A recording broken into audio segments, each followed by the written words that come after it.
You wouldn't stand in the middle of a busy freeway.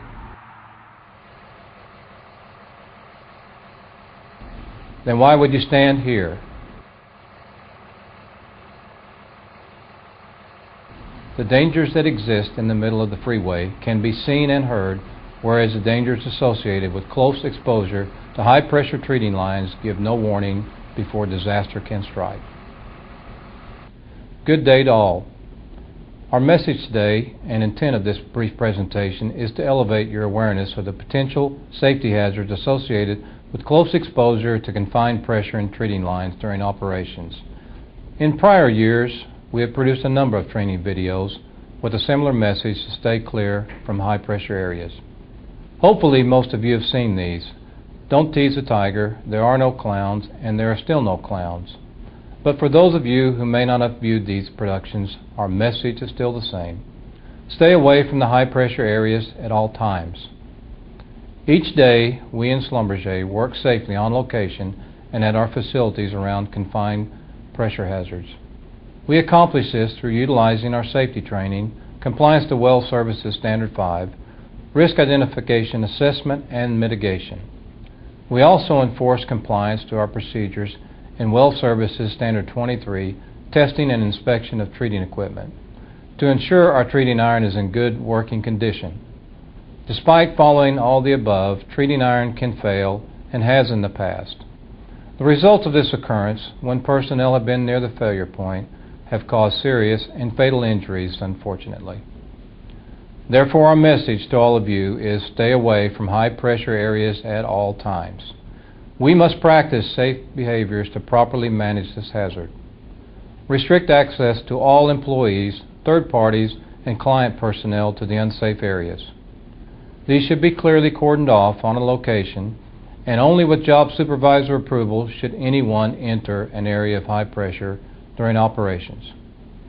Your safety and well-being is our number one goal in Schlumberger, and we are committed to providing you the training to accomplish an incident-free career. But ultimately, safety is your responsibility, and we empower you to stop any activity or situation where you feel it is unsafe. Don't take it for granted because you have walked around treating lines with confined pressure before that nothing can go wrong.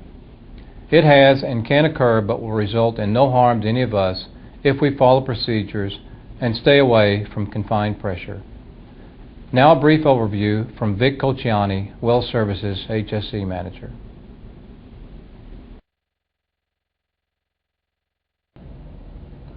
From 2004 through 2005, Well Services has incurred over 80 treating equipment related events where our iron split or separated.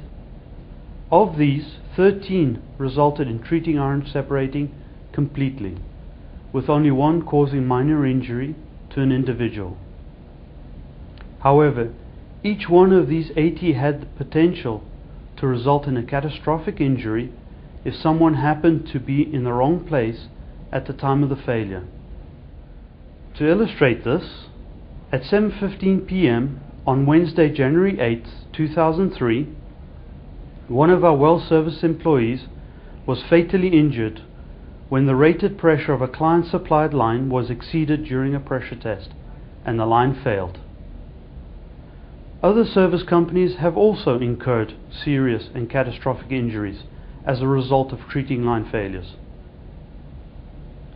Since the implementation of Well Services Standard 23, over 13,500 pieces of treating iron have been scrapped for not meeting the requirement of the standard. Each and every one of these could have resulted in a treating iron failure.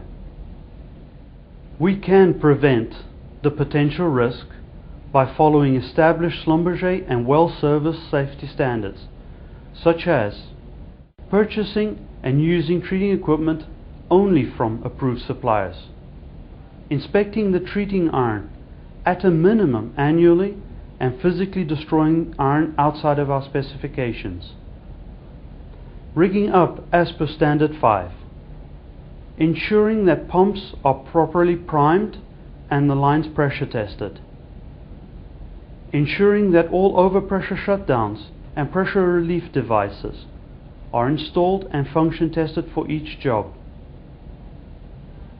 The single most effective mitigation measure is to keep our personnel as far away from the high pressure areas as reasonably possible at all times during the job. High pressure or unsafe zones should be cordoned off with caution tape. If it is necessary to enter an unsafe zone, this should be done through job supervisor approval and for the minimum amount of time to accomplish the necessary task.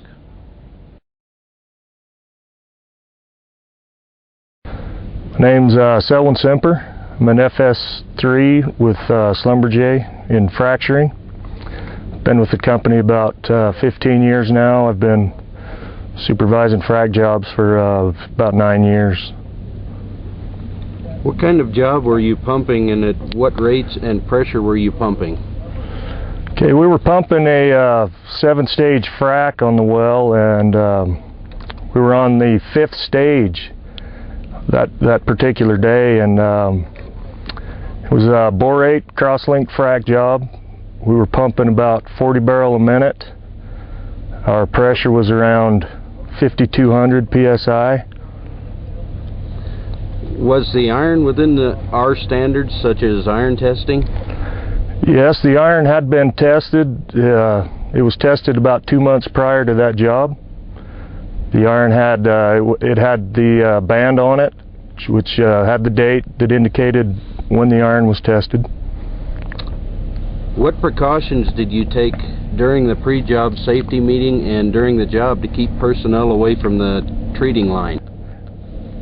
In our pre-job meeting, we always emphasize to stay away from the treating iron anytime we're pumping, including priming up, pressure testing during the job. So we always really emphasize that in the pre-job meeting. Plus we make sure that people stay clear of the swing arc of the iron should it part, that no one is in the area where that iron might swing. Also, we make sure that any visitors to the location are also aware of that. We have people available to let them know and be aware of the dangers. Can you explain what happened when the iron parted on this particular job? Where it parted was on a lateral. Like I said before, we were pumping about 40 barrel a minute, and we'd already pumped 4 stages through this iron, and we were probably at a lower pressure at that point than we'd had been at most of the day. When the iron parted at the lateral, the remaining iron that was connected to the pump swung around and ended up underneath the pump next to it. Has this changed the way you and your crew work around the treating line? We're always very cautious around treating iron, and I think what it probably changed is it just made the people that seen it are now more aware of what will happen when line does part. So, maybe now they're even more cautious. They watch out for each other. They watch out for any visitors that happen to come on location. What advice would you give on working with pressure? I think the best advice I could give is just make it very clear that even new iron can part at any time. Anytime you're dealing with pressure, there's always that danger there. So just in your pre-job meetings and that, make sure everyone's aware of that. Make sure you have your caution tape around where the swing of the iron may be, and just keep people clear of that area. Even during prime up, if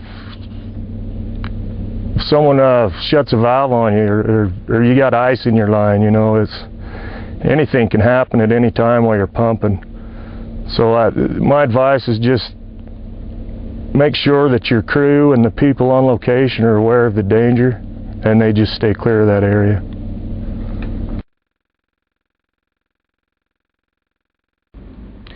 The employees that were interviewed in this video were going out on another routine job that was supposed to go as safely as all the other jobs that they have performed in their careers. Then the unexpected occurred, when our treating line separated with a force that would certainly have caused serious and even potentially fatal injuries to anyone that would have been standing in close proximity. Because Selwyn Samper, the supervisor, and his crew were following our safety procedures and their training, and because they were all practicing awareness of the risks of their environment and looking after one another, the crew was all kept at a safe distance from the high pressure area, and I am happy to say that there were consequently no injuries. I am sure that this crew are all now absolutely convinced that our procedures and their training make sense. They will not need any convincing that we need to treat high pressure with the utmost respect. It is all too easy for us to become complacent about the trapped energy in our treating lines. This incident shows us why we can never let that complacency set in, no matter how many years experience you have or how many jobs you have done. That is why, when we had the senior management review of this incident, we decided that we needed to make this video to remind everyone of the potential danger of the energy that is packed into our treating lines.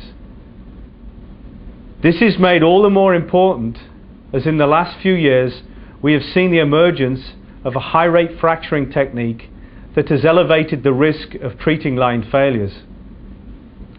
At the same time, we have experienced major growth in all areas in the last 3 years, which has translated to a significant number of new, less experienced employees. We want to ensure that these individuals, as well as our senior personnel, recognize the importance of staying clear of our treating lines at all times.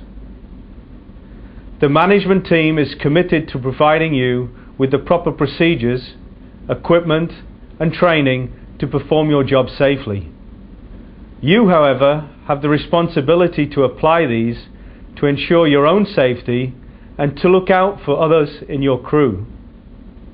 You are fully empowered to stop any unsafe act at any time, and I promise you that you will have the full support of management to do so. Now, keeping a safe distance from the high pressure areas is an important step in ensuring your safety. Treat high pressure with the respect that it deserves.